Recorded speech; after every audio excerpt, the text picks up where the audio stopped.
This entitled mother has gone full Karen. Not only does she think she owns your property, but even if you try to throw away your own stuff, she'll call the police to get you arrested. Happy birthday if today's your birthday, and on with the revamped show.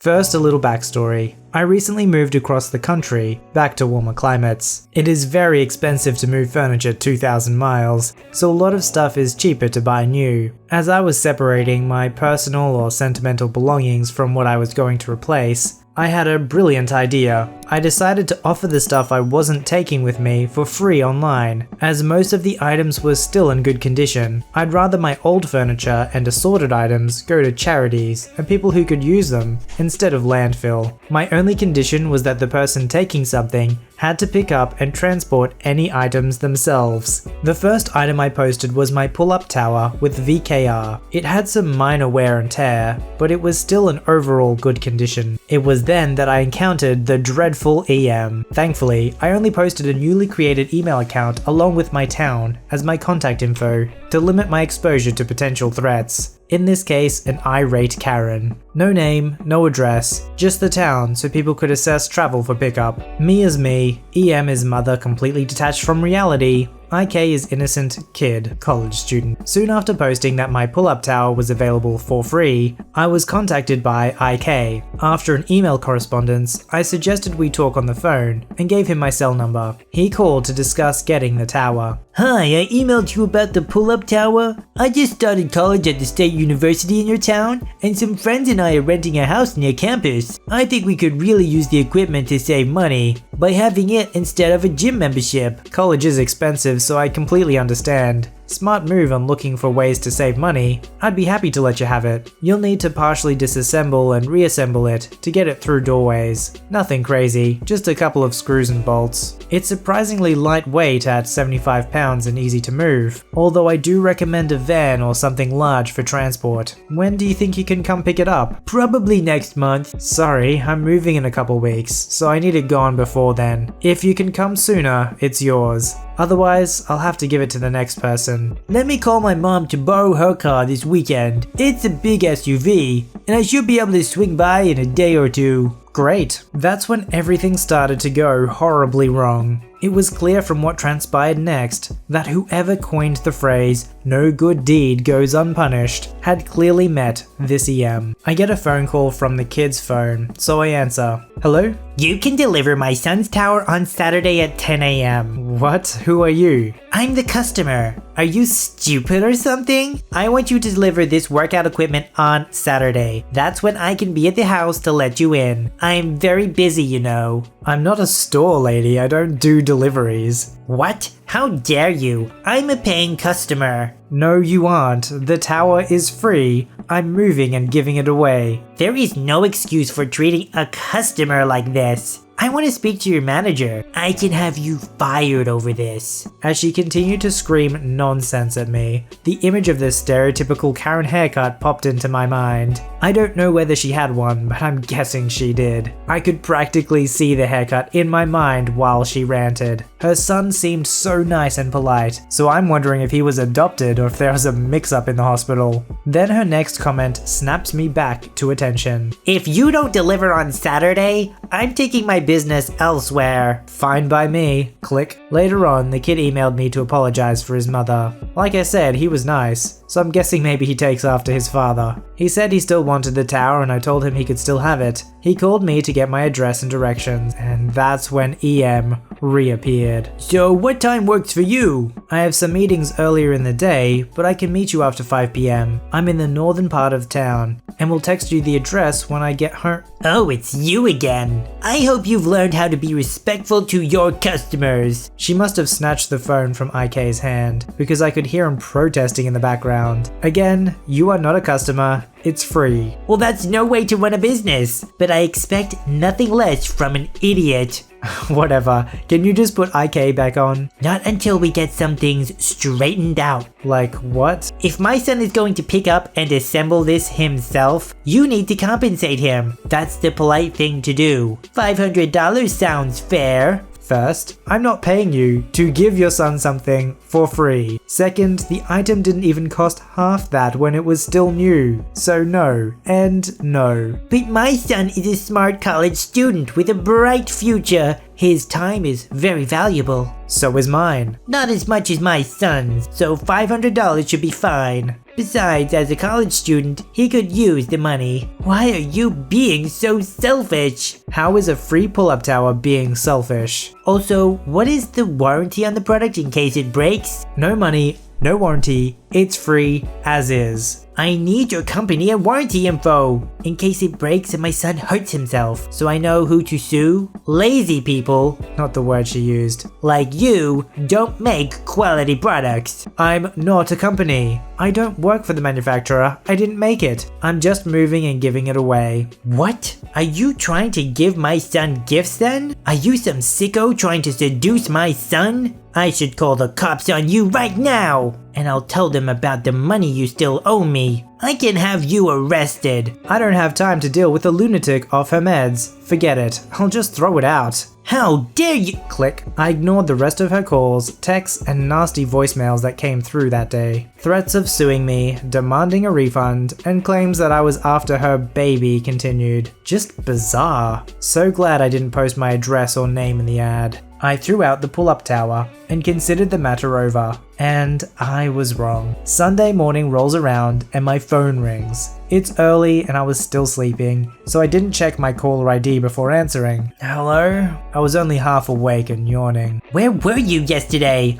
I waited at the house all day for you to show up and deliver the tower. This is unacceptable. I'll have you fired over this. What? Leave me alone, you crazy lady. I'll accept your apology if you deliver it today, and you need to give me a full refund for the cost of the item. Being this late, I shouldn't have to pay for it. You didn't pay anything. It was mine, and I threw the tower away. What? I'm calling the cops on you. How dare you throw away my stuff? You're gonna be arrested. The tower was mine to do with it as I saw fit. I paid for it and I have the receipt to prove it. I had every right to throw it out. You're going to pay for the delay, the cost of a new tower, or I'm taking you to court. I'll have you arrested for stealing and fraud and child. Go ahead and try. The tower belonged to me. I have the receipt. I also have insane voicemails, threats, and texts from you. You have nothing. You'll be arrested for filing a false police report, death threats, stalking, and probably more. Although,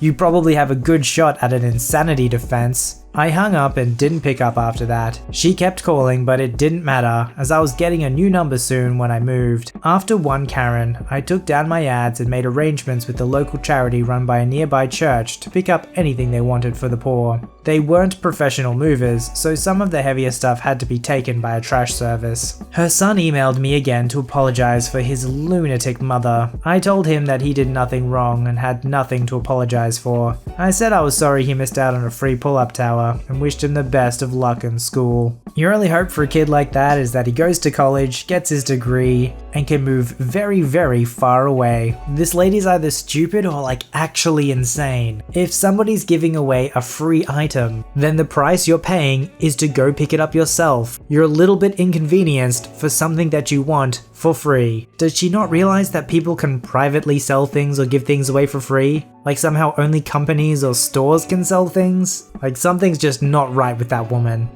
I was at my local mall walking around with one of my good friends and with my service dog in training. Her name is Cora. I was looking at a clothes rack with Cora sitting or laying down right next to me. She has a blue service dog vest with 2 in-training patches on either side. I feel someone go, "OMG doggy!" And I turn around and there is this adorable little girl who couldn't have been older than 5. She was running towards Cora, and Cora perked her ears up. Side note, my dog loves kids. She always flips onto her back for them, so they can pet her tummy. Whoa, hang on sweetie. I move in front of my dog and crouch down so I'm eye level with the little girl. You can't pet her. The little girl. Why not? She's a service dog, which means she has a job to do. What kind of job? I have medical issues and her job is to help me through them. The little girl's mother comes running into view and she looks at us. There you are, LG. Entitled parent grabs the little girl. You can't go running away like that. Mommy, look, a doggy. Oh, how cute. She looks at me. Where did you get her? I got her from a breeder that specifically breeds corgis for service dog work. Oh. Mommy, I want to pet the doggy. Oh, I'm sure this nice lady will let you.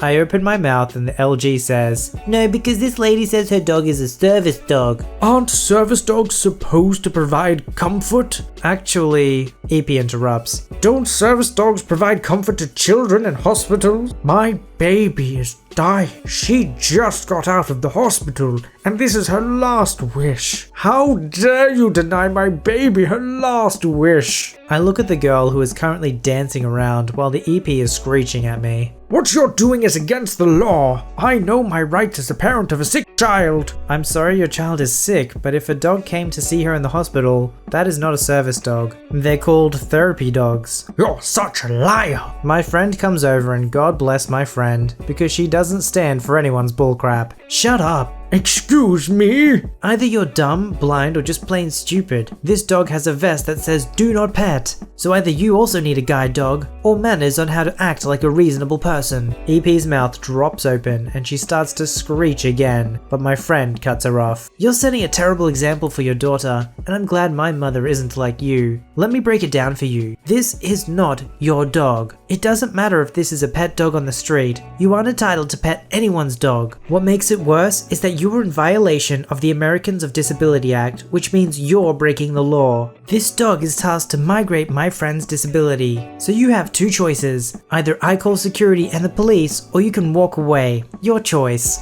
EP sputters like a fish, but my friend just stands there with her arms crossed. Cora alerts me to let me know my medical issues are beginning to act up. EP grabs her child and storms away as the little girl waves back at us. Bye, good doggy. After they walk away, my friend and I find a table to sit at as Cora curls up underneath the table. She gets me my meds from Cora's vest and some water from a nearby water fountain. Honestly, the best resource you have in the war against entitled people is just a good friend. Someone to just step in there and defend you in those times when you can't. It might seem like the entitled people outnumber you, but if you've got a good friend by your side, you'll make it. And if you don't have any friends, don't worry. Us Voicey veterans will be saluting by your tombstone, knowing that you tried your best.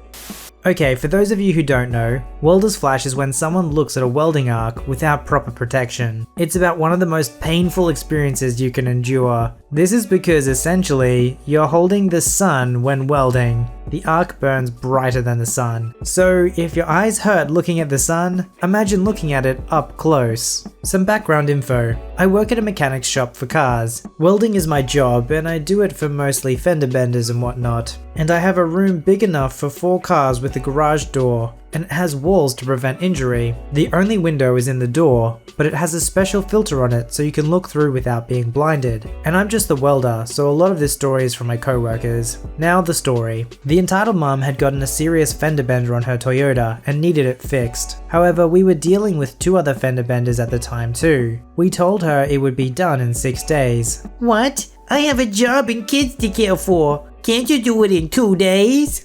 Sorry EM, but welding takes some time. And we have to do 2 other cars before yours. But I'm pregnant. I'm sorry, it's just how it is. EM leaves us the car and walks out. Until 2 days later when she comes back. Is my car done yet? No, I told you 6 days. Nonsense. You guys just take too long because you want more money. EM goes into the back garage. You're not allowed to go in there. What's going on? Why are you back here, EM? I'm here to get my car. It's dangerous back here. You could get hurt. EM ignores what he said and rushes over to see her car is still not fixed. It's been 2 days. Why isn't it done? Like I explained, it takes a while for welding. EM looks at the car I finished the day before. You finished this piece of crap before my Highlander? To be fair, it was a really bad car. I want to speak to the manager. I'm the manager. You? I want to speak with your fixing guy. I'll make him work. You can't. He's in there welding. Yes, I can. I'm pregnant. She opens the door to the welding room. When it clearly says do not enter, welding inside can cause serious injuries. She opened it and had to walk around to the front of the car to see me, and then I heard a blood-curdling scream. Yeah! I stopped immediately, and once there was no light, my co-workers came in. EM was rolling on the floor, crying and screaming in agony. We called her husband, who came immediately from work, and he took her to the hospital. He called us on the phone to ask what happened, and we told him everything. He came in with a lawyer friend to check security cams, but found that we did nothing wrong. We aren't going to press charges because she definitely learned her lesson, and it cost a lot for eye surgery. So now EM has welder's flash, and it's possible that the only way to fix it is several eye surgeries that may not work completely, if it's serious enough though. I know because my uncle got it once, and the left side of his left eye is forever fogged with an orange-brownish color, so he tells me. Entitled parents are not always a danger to others, sometimes they're more of a danger to themselves. Would they ever take responsibility for that fact? Absolutely not, but perhaps the pain they suffer is sometimes punishment enough. It's summer holiday and me and my friend, EK, decide to play some Minecraft. He showed me a server called MuchieMC, but we got bored and he showed me another server called SkittleMC. We went on roleplay survival and he took me to a plane and he taught me about the server. We decided on building and selling houses to make profits, but he never did anything. 2 days later of building and selling houses, he came online and I was pretty bored, so I killed him as a joke. On this server, even if you die, you don't lose your inventory. And he was ticked. He tried killing me but didn't, so instead he griefed my house. It took a few tries, but I untrusted him and rebuilt my house. The next day I log on and he's grieving the whole town that has other random people in it. I confronted him on Discord and the conversation goes something like this. Why are you so salty? I'm not salty. 1v1 me, or else you're crap at Minecraft. Yeah, you're salty, because I have better houses than you. Your houses are crap. 1v1 me. Me joking while dying on the inside.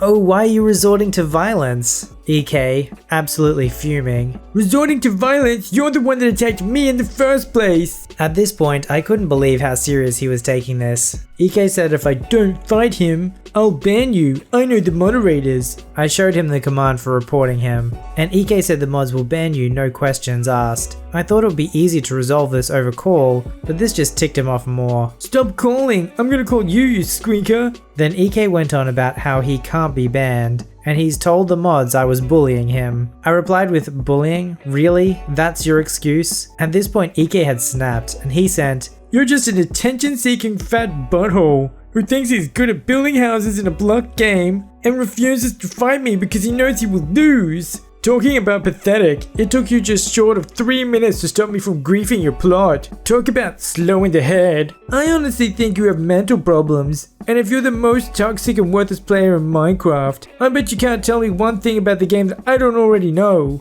I can't wait for you to get banned and all of your stupid butt claims gone. Oh yeah, and by the way, if a player gets banned, their claims all get transferred to the nearest claim and make a big claim. So I'll be able to claim the whole town and make it my own. Shocked, I reply with, calm down, it's a game. EK proceeds to cut off all communications with me and continues griefing my town. Submit your story to be read on the channel at voiceyherestories@gmail.com and join our Voicey veteran community at r/VoiceyHere. Don't forget to like, subscribe, and hit that bell to never miss an episode. Alright, Voicey veterans, I'll see you in the next one.